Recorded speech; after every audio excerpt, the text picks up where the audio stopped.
मौनी अमावस्या किसे कहते हैं?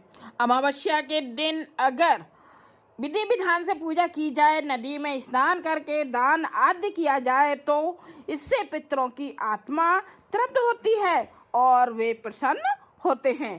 खासकर माघ महीने के कृष्ण पक्ष की अमावस्या तिथि बहुत विशेष मानी जाती है। यह योग पर आधारित महाव्रत है।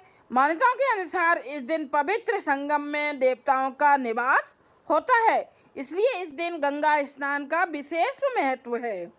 इस मास को भी कार्तिक के समान पुण्य मास कहा गया है। गंगा तट पर इसी कारण भक्तजन एक मास तक कुटी बनाकर गंगा स्नान व ध्यान करते हैं। और संगम में स्नान के संदर्भ में एक अन्य कथा का भी उल्लेख आता है।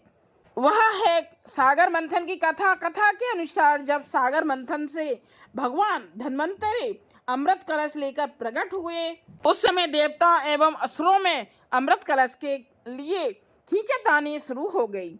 इससे अमृत की कुछ बूंदें झलक कर इलाहाबाद, हरिद्वार, नासिक और उज्जैन में जा गिरी। यही कारण है कि यहाँ की नदियों में स्नान करने पर अमृत स्नान का पुण्य प्राप्त होता है। यह तिथि अगर सोमवार के दिन पड़ती है तब इसका महत्व कई गुना बढ़ जाता है।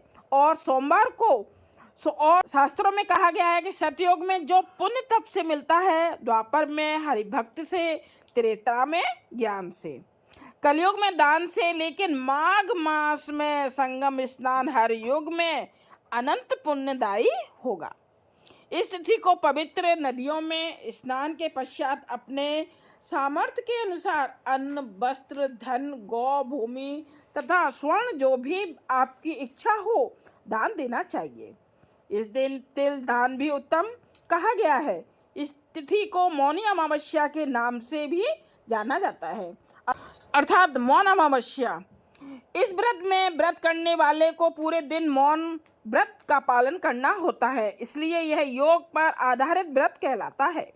शास्त्रों में वर्णित भी है कि होठों से ईश्वर का जाप करने से जितना पुण्य मिलता है उससे कई गुना अधिक पुण्य मन का फेर कर हरि का नाम लेने से मिलता है। इसी तिथि को संतों की भांति चुप रहें तो उत्तम है। अगर संभव नहीं हो तो अपने मुख से कोई भी कटु शब्द ना निकालें। इस तिथि को भगवान विष्णु और शिव जी दोनों की पूजा का विधान है। इस दिन पीपल में अर्घ्य देकर परिक्रमा करें और दीप